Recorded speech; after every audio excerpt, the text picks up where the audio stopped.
அருட்பெரும் ஜோதி அருட்பெரும் ஜோதி தனிப்பெரும் கருணை அருட்பெரும் ஜோதி எல்லா உயிர்களும் இன்புற்று வாழ்க கொல்லா நெறியே குவலயமெல்லாம் ஓங்குக. திருவருட்பிரகாச வள்ளற்பெருமான் அருளிய திருவருட்பாவிலே இங்கிதமாலை என்ற ஒரு அற்புதமான பதிகம்.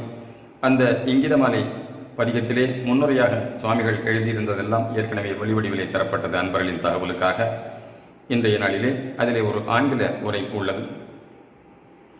இங்கிதமாலை, garland of mystic bliss. Understandable divine mysticism is working from the innermost. The man of real wisdom rises up to the higher plane of supreme grace, wherefrom he gets by intuition all the truths of divine secrecy. Saint Ramalingam, the Tiruvarathpragasa Vallalar of Vadalur, realized the most mystic truth of the ins and outs of all. In order to attain the final goal of divine blissful life, the knowledge of man is developing continuously through innumerable lives. The spiritual soul experience is to be gained upon this earth through sensuous life lived here. Above the sensuous pleasure and painful states dawns the life of divinity. In the ordinary lives, sensuality is very strong, so sex is working fiercely. The sex of the external life is only unreal image of the X, a symbol of unknown divinity. Omnipresent God Almighty has come out in the soul particle in the mid-head of man.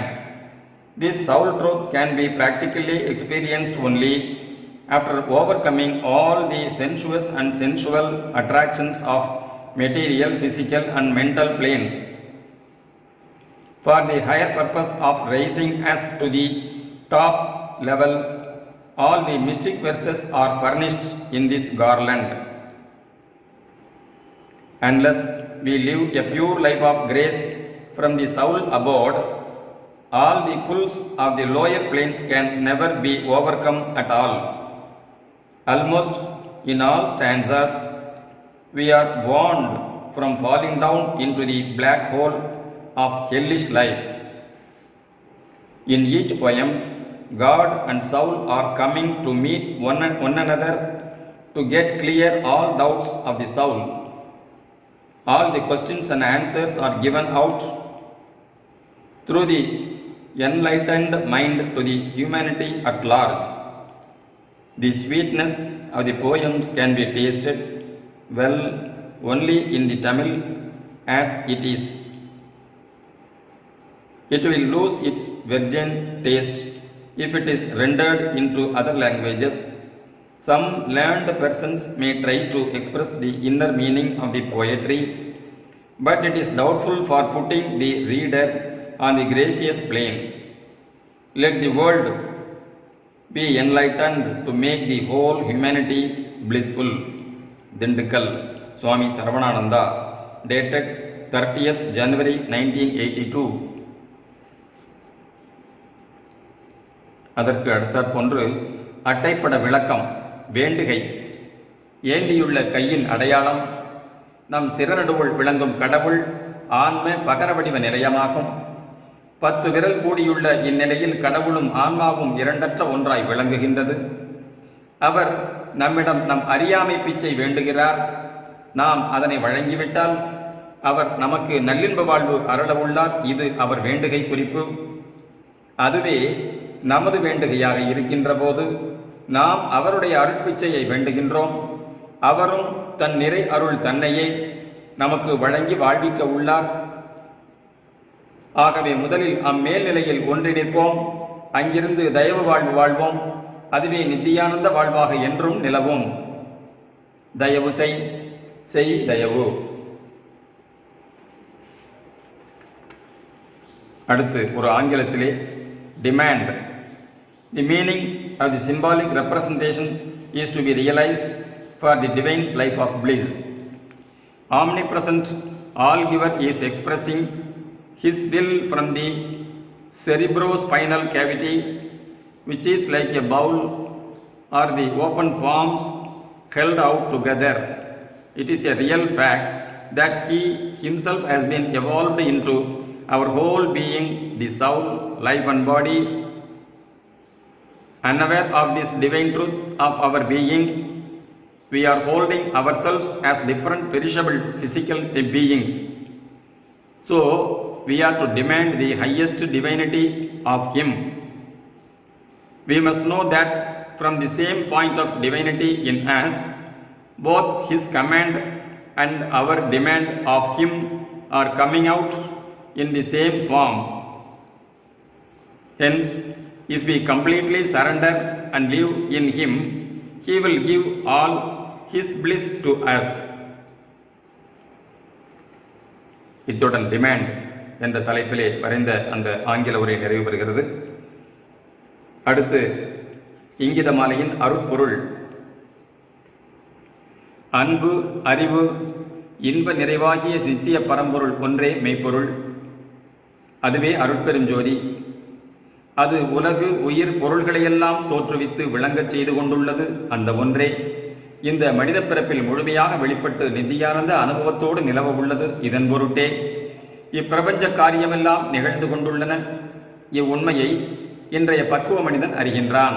மனித உள்ளத்தில் அருட்பெரும் ஜோதி உதயமாகும் முன் நிரம்பியிருந்த அனுபவ விளக்கமெல்லாம் அருள் அடிகளாம் அருட்பிரகாச ராமலிங்கரின் உள் நின்று வெடித்து புதுப்பொலிவுடன் விளைந்துள்ளது. அவ்விளைவு கூட பல விளக்கங்களின் கூறாகவே உலகம் கருதியும் கண்டும் வந்தது. அருட்ஜோதி அனுபவ பயன் வெளிப்பட்ட போதுதான் அவரது வெளியீடு ஆதி முதலே அருள் விசேடம் கொண்டதாய் அறிய நேர்ந்துள்ளது. ஆதலின் அந்த பழைய வெளியீட்டினும் அருட்பொருள் கண்டு இன்புறலாகின்றது இத்தருணம். இறை இன்ப வாழ்வு வெளிப்படற்கென்றே திருவருளால் வழங்கப்பட்டுள்ளது தமிழ். இதில் நிறையருள் உண்மை மிக ஆழத்தில் புதைந்து இருந்து வந்தது. அவ்வுண்மை கண் முதலான இந்திரிய காட்சியிலும் மனம் முதலான கரண விளக்கத்திலும் உயிர் உணர்விலும் ஆன்ம மெய்யறிவிலும் கொஞ்சம் கொஞ்சமாக விளைவு கொண்டு முடிவில்தான் அருள் அனுபவத்திற்கு வந்துள்ளதாகும். ஆன்மன் ஞான நிலை வரை சிவ முதலாம் தெய்வ கற்பனா உதவி பெற்ற மனிதன் கற்பனாதீத அனுபவ நிலை மேல் அருட்பேரின்பில் தழைத்தோங்க வேண்டியவனாகின்றான். இப்படித்தான் வள்ளலடிகள் சிவநெறி மூலம் முடிந்த எல்லையினின்று முயன்று வந்தார். அப்போது தூய அன்பும் அறிவும் தெய்வ பக்தியும் பெருக பெருக பக்தி பாடல்களும் விளக்க உரைகளும் பழ இலக்கண இலக்கிய மரபுக்கு ஒப்ப பாடி வந்தார். அப்படி இயற்றப்பெற்ற ஒன்று இந்த இங்கித மாலையாகும். அருள் ஒளி கொண்டு இங்கித மாலையை ஆழ்ந்து நோக்கும் போதுதான் சைவ தெய்வ கற்பனா கருத்துக்களுக்கும் அகப்பொருள் துறை விளக்கங்களுக்கும் இனிய சொல் நயங்களுக்கும் மேலான எல்லோருக்கும் நல்லின்ப வாழ்வு நல்கும் அருட்பொருள் விளக்க மிளிர்கின்றதை ஈண்டு எடுத்துக்கூறவே இதனை தொடர்கின்றனன். இங்கித மாலை காப்புச் செய்யுள். ஒரு மாமுகனை ஒரு மாவை ஊர்வாகனமாய் உற நோக்கி திருமால் முதலோர் சிறுமையெல்லாம் தீர்த்து எம் இரு கண்மணியாகி கருமால் அகற்றும் கணபதியாம் கடவுள் அடியும் கழித்தவர் பின் வருமா கருணை கடற்குமா மரவள்ளல் அடியும் வணங்குவாம். வருமா கருணை கடற்குமர வள்ளல் அடியும் வணங்குமாம். அருட்பொருள். புலன் அறிவுக்கு இச்செய்யுள் கணபதி சுப்பிரமணிய கடவுள் திருவடி வாழ்த்து என விளங்கும். அருட்பெரும் ஜோதி கடவுள் வாழ்த்து இது என்பது சுத்த சன்மார்க்கத்தில் தெளியப்படுவதாம். ஒன்றாகிய அருட்ஜோதி பெரும்பதியே நம் ஆன்ம சிற்றுருவில் அருளாயும் சூழ் அகண்ட வெளியில் பெருஞ்சோதியாயும் திகழ்கின்றது. மா என்பது 1/20, அதாவது 20ல் 1 என்றும் அது பகர வடிவமாய் குறிக்கப்படுவது என்றும் அறியலாம்.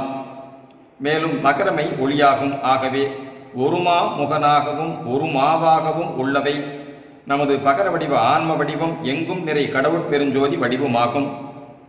இக்கடவுள் அருட்ஜோதி திருவடிகள் இரண்டுமே தேவ ஜீவராதி யாவருக்கும் எல்லா குறைகளையும் நீக்கி வாழ்விப்பனவாம். ஈரடிகளே இன்று ஓங்கார ஆன்மஸ்வரூபி ஆகிய எனக்கு அறியாமை பேரிருள் நீங்கும் பெருஞ்சோதி கணபதியாயும் பின் அனுபவத்தில் பெறும் அருள் வள்ளல் குமார மூர்த்தியாயும் கண்டு வணங்கி வாழ்த்தி வாழ்வு பெறுகின்றேன். 20ல் 1 மா என்பதற்கு வேறு ஒரு விளக்கம்.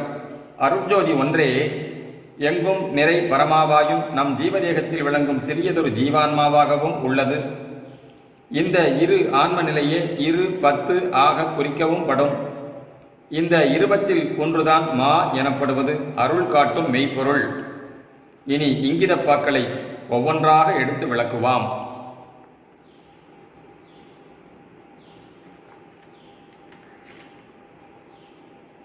இங்கிதமாலை பாடல் 1. திருவார் கமலத்தடம்பனை சூழ் செல்வ பெருஞ்சீர் ஒற்றியில் வாழ் மறுவார் கொன்றை சடைமுடிவள் வள்ளல் இவர்க்கு பலி கொடுனான் ஒருவாது அடைந்தேன் இனி நமக்கு இங்கு உதவ வரும் தோறும் முலைமேல் இருவார் எடுநீ என்கின்றார் இதுதான் சேடி என் நேடி. இந்த முதற்பாட்டின் கருத்தை நன்கு புரிந்து கொண்டு விட்டால் இதே உட்கருத்தைத்தான் வேறு வேறு வண்ணமாக புனைந்து கூறப்பட்டுள்ளதை தெரிந்து கொள்ளலாம். சுத்த சன்மார்க்க அனுபவம் எல்லாம் கழுத்திற்கு மேற்பட்ட தலையிடத்தே இருந்து அடையப்பெறும் என்பது வள்ளலார் வாக்கு. இம்முறையில் இங்கு மெய்ப்பொருள் காண்போம். உண்மையில் தலைவன் தலைவி கூடாதே கூடி இன்புற்று திகழும் இடம் தலையிடமே என்பதை குறிப்பால் உணர்த்தவே தலைவன் தலைவி என்று உள்ளன போலும். ஒற்று என்றால் உடல். திருவொற்றியூர் சிறப்புமிக்க இம்மனித வடிவம்.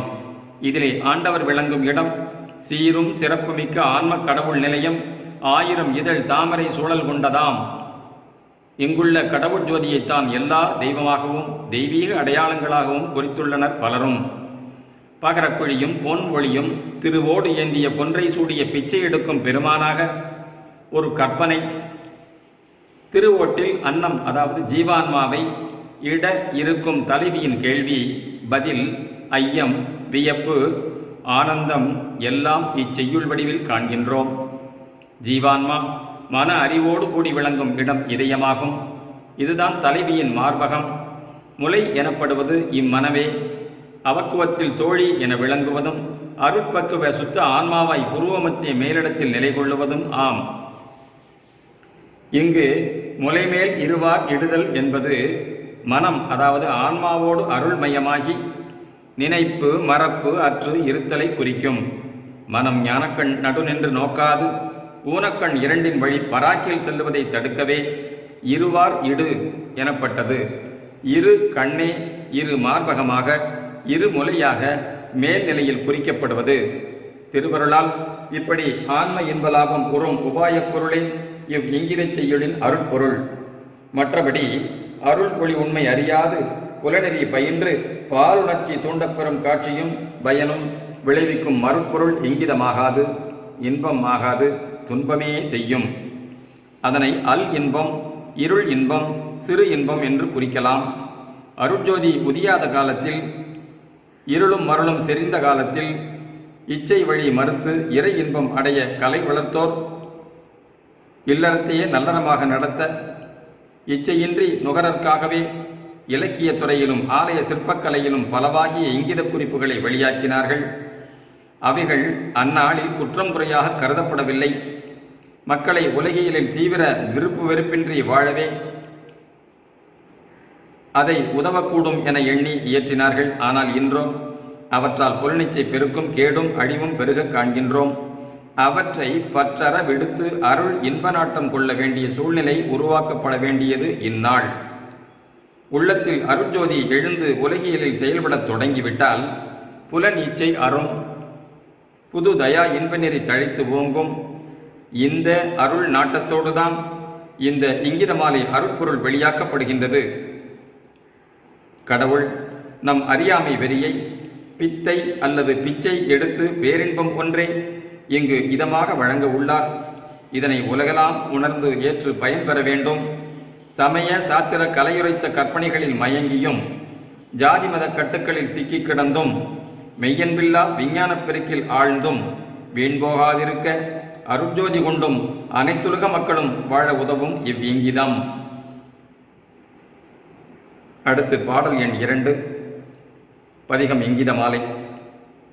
தன்னார் மலரை மதிநதியை தான் குஞ்சடையா எவ்விதமை நான் அண்ணால் ஒற்றி இருந்தவரே ஐயரே நீர் யார் என்றேன் நன்னார் இடத்தும் அம்பலத்தும் நடவாதவர் நாம் என்று சொல்லி எண்ணாதருகே வருகின்றார், இதுதான் சேடி என்னேடி. குளிர்ச்சி பொருந்திய திருவாத்தி மலரும் பிறைச்சந்திரனும் கங்கையாரும் சூடி விளங்கும் ஒற்றை பெருமான் பிச்சை பெருமானாய் தோற்றி நிற்கின்றார். இந்த ஆன்ம இல்லாள் முன் இவரை யார் என்று வினவுகின்றாள்.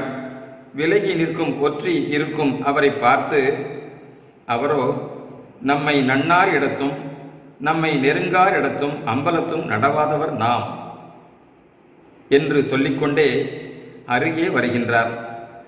ஆம், அவரை அடுப்போரையே அவர் அடுக்கின்றார். ஆம், அவரை அடுப்போரையே அவர் அடுக்கின்றார். அவரை நாடாதவரிடத்து அவரும் செல்லார். நடவாதவர் என்ற சொல் செல்லாதவர் என்ற பொருள் தருவதோடு அம்பலத்தும் வாத நடனம் புரிகின்றார், அம்பலத்தும் வாத நடனம் புரிகின்றார் என்பதும் பொருளாம். நடனம் என்பது கடவுள் சதா புரிந்து கொண்டுள்ள ஐந்தொழிற் செயலே. வாதம், கால், காற்று, கடவுள் திருவருள் ஒரு பொருளானவே. மேலும் வாதம் என்பது ரசவாதமாம் பொன்னாக்குதல் ஆம். அழி களிம்பேறிய ஆன்மச் செம்பை அழியா பொன்மேனியதாக ஆக்குவதே இந்த நடனவாதம் ஆம். ஓர் ஆன்மாவுக்கு சுத்தமாதி திரிதேக சித்தியை வழங்கும் உண்மையை உணர்த்தவே தன் திருமுடியின் கண் நதியும் மதியும் பிரணவ வடிவ ஆத்தி மலரையும் முன்பே காட்டி நின்று முடிவில் மூவா முத்தி சித்தி வாழ்வுதர உள்ளதாம். இத்துடன் இரண்டாவது பாடலுக்கு உண்டான உரை விளக்கம் நிறைவு பெறுகிறது. அருட்பெருஞ்சோதி அருட்பெருஞ்சோதி தனிப்பெரும் கருணை அருட்பெருஞ்சோதி தயவு.